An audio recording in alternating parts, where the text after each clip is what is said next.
আসসালামু আলাইকুম ওয়া রাহমাতুল্লাহ। প্রিয় দর্শক, আশা করি আল্লাহ তাআলার অশেষ রহমতে সবাই ভালো আছেন। আজ আমি আলোচনা করব মহানবী হযরত মুহাম্মদ সাল্লাল্লাহু আলাইহি সাল্লামের মেহমানদারি, অর্থাৎ তিনি মেহমানদের কিভাবে আদর করতেন, সম্মান করতেন, তার মেহমানদারি সম্পর্কে। অতিথি পরায়ণতার আদর্শ ছিলেন প্রিয় নবী হযরত মুহাম্মদ সাল্লাল্লাহু আলাইহি সাল্লামের। অতিথিদের সামনে তিনি ছিলেন সদা হাস্যোজ্জ্বল। যে কোনো মেহমানকে জানাতেন তিনি সাদর আমন্ত্রণ ও উষ্ণ অভ্যর্থনা। ধর্ম, বর্ণ ও শত্রু মিত্রের ফারাক তিনি করতেন না। অতিথিদের কাছ থেকে কোনো অসৌজন্যতা প্রকাশ পেলেও তিনি ধৈর্য ধরতেন। আদর আপ্যায়নের যেন কোনো ত্রুটি না হয় সেদিকে খেয়াল রাখতেন। বিদায় বেলা মেহমানদের হাতে তুলে দিতেন উপহার, উপঢৌকন। তার আন্তরিক আতিথেয়তায় অতিথিরা মুগ্ধ, বিস্মিত হতো। সেই মুগ্ধতা অনেক মেহমানকে ইসলাম গ্রহণে বাধ্য করেছে। অতিথেয়তার ফজিলত।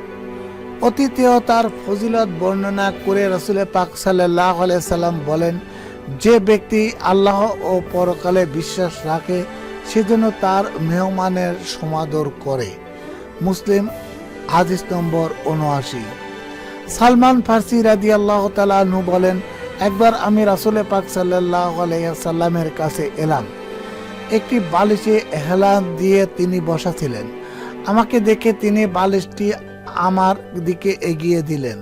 বললেন, সালমান, যখন কোনো মুসলমান তার ভাইয়ের কাছে আসে তখন তার সম্মানে যদি একটি বালিশও সে এগিয়ে দেয়, আল্লাহ তাকে ক্ষমা করে দেন। হায়াতুস সাহাবা, পৃষ্ঠা নম্বর ৪৪৬। সার্বজনীন আতিথেয়তা। রাসূল পাক সাল্লাল্লাহু আলাইহি সাল্লামের আতিথেয়তায় শর্তের কোনো বেড়াজাল ছিল না। ধনী দরিদ্রের তফাৎ ছিল না। মুসলিম অমুসলিমের তারতম্য ছিল না। শত্রু মিত্রের কোনো ফারাক ছিল না। রাসূল পাক সাল্লাল্লাহু আলাইহি সাল্লাম বলেন, যে অলিমায় শুধু ধনীদের আমন্ত্রণ জানানো হয় এবং গরিবদের বাদ দেওয়া হয় তা সবচেয়ে নিকৃষ্ট খাবার। সহিহ বুখারী, হাদিস নম্বর ৪৭৯৯। সাহাবী রুশদ ইবনে আব্দুর রহমান বলেন, ইসলাম গ্রহণের আগে আমি রাসূল পাক সাল্লাল্লাহু আলাইহি সাল্লামের মেহমান হয়েছিলাম। তিনি আমার খোঁজ খবর নিলেন, তার কাছে আমাকে বসালেন। যতক্ষণ আমি তার কাছে ছিলাম ততক্ষণ তার আতিথেয়তায় মুগ্ধ হলাম। তার এই অসাধারণ আতিথেয়তায় সন্তুষ্ট হয়ে আমি ইসলাম গ্রহণ করলাম। হায়াতুস সাহাবা, পৃষ্ঠা নম্বর ৪৪৭। শত্রু যখন অতিথি। আরবের মহাবীর গোত্র খুবই উগ্র ছিল, কট্টর ইসলাম বিরোধী ছিল।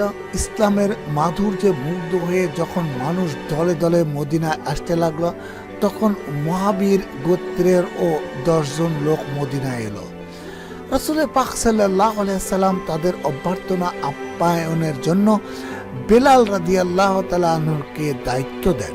সকাল বিকাল তাদের আহারের সুব্যবস্থা করেন।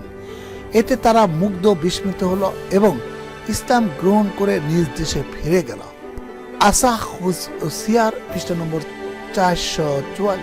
অতিথিদের অসৌজন্যতায় ধৈর্য ধারণ। অতিথিদের নানা দুর্ব্যবহারে তিনি সহনশীলতার পরিচয় দিতেন। তাদের অসৌজন্যতা নীরবে সয়ে যেতেন। ক্ষমার চাদরে ঢেকে দিতেন তাদের। একটু কটুবাক্য তিনি কখনো করতেন না। অন্যদেরও কঠোরভাবে নিষেধ করতেন। এক গ্রাম্য লোক নবী করিম সাল্লাল্লাহু আলাইহি সাল্লামের কাছে এলো। হঠাৎ সে মসজিদে নববীর ভেতরেই প্রস্রাব করতে লাগলো। সাহাবায়ে কিরাম তাকে বাধা দিতে গেলে রাসূল পাক সাল্লাল্লাহু আলাইহি সাল্লাম বললেন, তাকে ছেড়ে দাও এবং তার প্রস্রাবের উপর এক বালতি পানি ঢেলে দাও। তোমরা কঠোর হওয়ার জন্য নয়, বরং নম্র ব্যবহারের জন্য প্রেরিত হয়েছো। বুখারী, হাদিস নম্বর ২২০। মেহমানের খাতির, যত্ন ও আদর আপ্যায়ন। অতিথির আদর আপ্যায়ন ও খাতির যত্নের রাসূল পাক সাল্লাল্লাহু আলাইহি সাল্লামের কোনো রকম সংকোচ বোধ ছিল না। তিনি মেহমানের সঙ্গে একই পাত্রে বসে খেতেন। মেহমান ও তৃপ্তি সহকারে খেয়ে না ওঠা পর্যন্ত তিনি উঠতেন না, বসে থাকতেন। ভালো খাবার হলে মেহমানের দিকে এগিয়ে দিতেন। নিজের পরিবারকে অভুক্ত রেখে তিনি মেহমানদের খাওয়াতেন। আসহাবু সুফফা ছিলেন রাসূল পাক সাল্লাল্লাহু আলাইহি সাল্লামের নিত্য মেহমান। তিনি তাদের খাতির যত্নের কোনো কমতি রাখেননি। অন্য মেহমানদের তিনি আসহাবুস সুফফার সঙ্গে মসজিদে নববীতে থাকার ব্যবস্থা করতেন। তাছাড়া দুই নারী সাহাবী রামলা ও উম্মে শরিক রাদিয়াল্লাহু তাআলা আনহু, উম্মে শরিক রাদিয়াল্লাহু তাআলা আনহু এর ঘরেও মেহমানদের থাকার বিশেষ ব্যবস্থা ছিল। শাহরুল মাওয়াহিবিল আদুল্লিয়া, এতেও সংকুলান না হলে তিনি সাহাবাদের মধ্যে মেহমানদের বন্টন করে দিতেন, তাদের খাতির যত্নের তাগিদ দিতেন। সাহাবারাও তাদের সমাদর করতেন। মক্কা বিজয়ের পর মদিনায় অতিথির কোনো অভাব ছিল না। রাসূল পাক সাল্লাল্লাহু আলাইহি সাল্লাম নিজেই তাদের খেদমত আঞ্জাম দিতেন। আর সাহাবী হযরত বিলাল রাদিয়াল্লাহু তাআলা আনহুকে রাষ্ট্রীয় মেহমানদের বিশেষ তত্ত্বাবধায়ক হিসেবে নিযুক্ত করেন। সিরাতুন নবী খণ্ড 2 পৃষ্ঠা নম্বর 504। বিদায়কালে উপহার দেওয়া। বিদায়কালে রাসূল পাক সাল্লাল্লাহু আলাইহি সাল্লাম মেহমানদের পথ খরচ ও উপহার দিতেন। কখনো পর্যাপ্ত উপহার দিতে না পারলে অল্প হলেও দিতেন এবং মেহমানদের কাছে ক্ষমা সুন্দর দৃষ্টি কামনা করতেন। কখনো বিশেষ সাহাবীকে বলে দিতেন যাতে তিনি তাদের পথ খরচ দিয়ে দেন। অন্যান্য উপহার তো থাকতই। বিশেষত যখন কেউ তার কাছে উপহার নিয়ে আসত তখন তিনি তা গ্রহণ করতেন এবং তাকে বিদায়কালে নিজের পক্ষ থেকে অবশ্যই উপহার দিতেন। হারিস ইবনে আউফের নেতৃত্বে এক প্রতিনিধি দল রাসূল পাক সাল্লাল্লাহু আলাইহি সাল্লামের মেহমান হলো। বিদায়কালে রাসূল পাক সাল্লাল্লাহু আলাইহি সাল্লাম তাদের প্রত্যেককে 10 উকিয়া পরিমাণ রূপা দিলেন। সাহাবী হারিসকে দিলেন 12 উকিয়া পরিমাণ।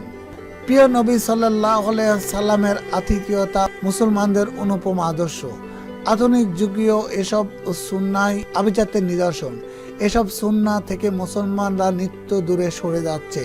তাই আসুন মেহমানের সমাদর করি, তাদের খাতির যত্ন আদর আপ্যায়ন সুন্নতের অনুসরণ করি, ইসলামের সৌন্দর্য ছড়িয়ে দেই পৃথিবীময়। প্রিয় দর্শক, আশা করি রাসূল সাল্লাল্লাহু আলাইহি সাল্লামের এই মেহমানদারিত্ব ও তার আদর্শ অনুসারে আমরা জীবন পরিচালনা করব ইনশাআল্লাহ। যারা আমার চ্যানেলটিতে নতুন এসেছেন তারা অবশ্যই সাবস্ক্রাইব করবেন যেন পরবর্তী ভিডিও আপলোড দেওয়ার সঙ্গে সঙ্গে সবার আগে পৌঁছে যায় আপনার কাছে। আল্লাহ হাফেজ।